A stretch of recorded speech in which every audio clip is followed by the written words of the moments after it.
রাফসানের সঙ্গে গোপন প্রেম নিয়ে এবার সরাসরি মুখ খুলেছেন সঙ্গীত শিল্পী জেফার।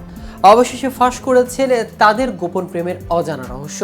বহুদিন ধরেই শোবিজ অঙ্গনে গুঞ্জন লুকিয়ে প্রেম করছেন দেশের আলোচিত উপস্থাপক রাফসান সাবাব এবং সঙ্গীত শিল্পী জেফার।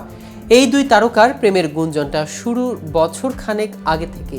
এখন রাফসানের সংসার ভাঙার খবর প্রকাশ্যে আসে। সে সময় দাবি করা হয় জেফারের সঙ্গে সম্পর্কে জড়িয়ে রাফসান, সে কারণে ভেঙে যায় এই উপস্থাপকের সংসার। এরপর বিভিন্ন সময় তার সংবাদের শিরোনাম হয়ে আসে। এবার আবারও আলোচনায় আসলেন এই জুটি। নিজেদের প্রেম নিয়ে এবার সরাসরি মুখ খুলেছেন জেফার, কিন্তু কি বলেছেন এই সঙ্গীত শিল্পী? চলুন এই বিষয়ে বিস্তারিত জেনে নেওয়া যাক আজকের প্রতিবেদনের বাকি অংশে। কেটিভি ছবি চ্যানেল থেকে আপনাদের সাথে আছে আমি মাহমুদুর রহমান সিয়াম।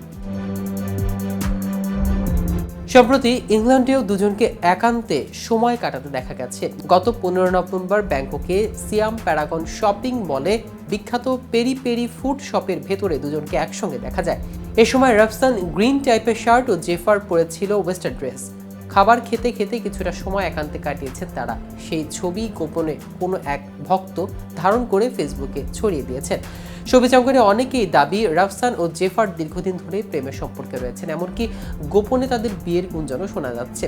যদিও কেউ এই বিষয়টি নিয়ে এখন পর্যন্ত প্রকাশ্যে মুখ খুলেননি। তবে সম্প্রতি এক সাক্ষাৎকারে রাফসানের সঙ্গে সম্পর্ক নিয়ে মুখ খুলেছেন জেফার, যেখানে তিনি বলেছেন তাদের দুজনকে নিয়ে যে গুঞ্জন চলছে সেসব বিষয়ে তার কিছু পরিষ্কার করার নেই। কারণ ব্যাখ্যাও করেছেন এই শিল্পী, তার কথায় বিয়ে না করলেও মানুষ ইতোমধ্যে তার ব্যক্তিগত জীবন, বিয়ের সম্পর্ক নিয়ে নানা মন্তব্য করেছে। জেফার বলেছেন, আমার বিয়ে বাচ্চা সব মানুষ হওয়ায় দিছে, এসব বিষয়ে আমার কোনো কিছু বলার নাই, তাদের যা ইচ্ছা ভাবুক। রাফসানের সঙ্গে ইংল্যান্ডে ঘুরতে যাওয়া ও প্রেম নিয়ে এই গায়িকা বলেন, আমার ব্যক্তিগত জীবন সম্পর্কে কোনো কিছুই শেয়ার করতে পছন্দ করি না। তবুও আমি যেহেতু একজন পাবলিক ফিগার, তাই আমার জীবন নিয়ে তারা নানা কিছু ভাবছে, বিভিন্ন রকম গল্প তৈরি করছে, আমি তাদেরকে সেসব ভাবতে দিচ্ছি। আপনাদের যা ইচ্ছা তাই ভেবে নিন। এদিকে সম্প্রতি মেহজাবিনের সিনেমা প্রিয় মালতীর প্রিমিয়ার উপস্থিত হন জয়া আহসান। সেখানে সাংবাদিকদের মুখোমুখি হয়ে নিজের ছবি ও বিদায়ী বছর 2024-এ ব্যস্ততা নিয়ে কথা বলেছেন। ছবি প্রসঙ্গে জয়া বলেন, আমি দর্শকদের বলবো বিজয়ের মাসে মুক্তিযুদ্ধের ছবি আসছে, আপনারা ছবিটি দেখুন। বিশেষ করে বাকি যারা অভিনয় করেছেন তাদের অভিনয় দেখার জন্য হলেও ছবিটি দেখবেন, অবশ্যই তা হলে গিয়ে। 2024 সাল কেমন কেটেছে সে প্রসঙ্গে জয়া বলেন, 2024-এ অভিনয় করেছি ভালো মন্দ মিলিয়ে। এবছর বাংলাদেশের সবাই যেমন ছিল তেমনই ছিলাম, তাই সব মিলিয়ে 2024 খারাপ কাটেনি। আর হ্যাঁ, 2024-এর শেষেই মুক্তি পাচ্ছে আমার ছবি নকশি কাঁথার জমিন।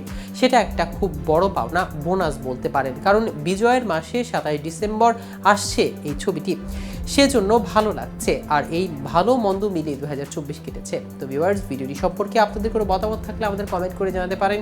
সাথে সাথে নিয়মিত শোবিজ রিলেটেড আপডেট ও ইনফরমেটিভ ভিডিও পেতে কেটিভি শোবিজের সাথে থাকুন। ধন্যবাদ সবাইকে।